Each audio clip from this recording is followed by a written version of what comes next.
चटपटे मन नपर्ने कसलाई होला है। अझ विशेष गरी झन् हामी महिलाहरूलाई त चटपटे मन नपर्ने त झन् कुरै भएन कि है साथीहरू। यस्तो हुन्छ कि महिलाहरू हामी त यो खानै यही खाएर बसौँ भने पनि खान्छौँ होइन। अनि मैले चटपटे बनाउन थालेँ है साथीहरू आज चाहिँ। अनि यो कुरमुरीहरू हालेको चटपटे फेरि मिठो हुन्छ नि। अनि यसमा काँक्रा साक्रा पनि काटेर हालिदिने भएसम्म के मजाको हुन्छ। अनि चनालाई चाहिँ मैले चना थियो यसलाई चाहिँ फ्राई गरेर हालेँ, मैले काँचो हालिनँ। काँचो हाल्दा पनि हुन्छ, कसैले आलु थिएन एउटा पापडलाई पनि बोइल गरेर त्यो तारेर हालेँ कि। अनि चटपटे मसाला, अनि त्यसपछि यो डब्बाको अचार रेडिमेड अचार 1 चम्मच हाल्नुपर्छ। हेर्नुहोस् यस्तो स्वादिलो त्यो चटपटा बन्छ कि यस्तो मिठो हुन्छ क्या, त्यो पानी नै आउँछ कि मुखबाट कुरा गर्दा।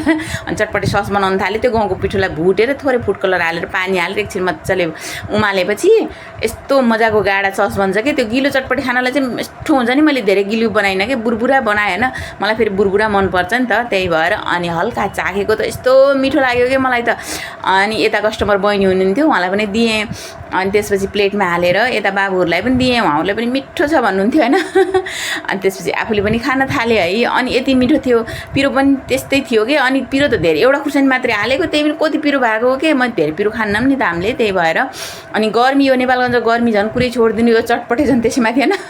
अनि एउटा काँक्रा काटेर खाएको, त्यसले पनि भएन कि। अनि त्यसपछि एउटा चिसो निकालेर फ्रिजबाट निकालेर खान्छु भनेर लागेँ, चिसो खाएँ। अनि त्यसपछि साह्रै उ भयो कि।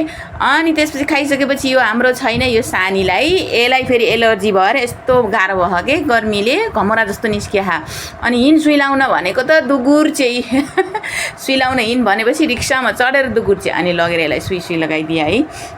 त्यो गर्मीले त्यो घमौरा जस्तो के एलर्जी जस्तो हुने, अनि चिलाएर त्यो सुत्न नसक्ने बिचरा है। जनावर त भइगयो, टिट लाग्छ। अनि त्यसपछि छोराछोरी जस्तै गरेर पाल्नु परेछ कि यसलाई पनि, गाह्रो छ है साथीहरू। अनि आजलाई मेरो मिनी ब्लग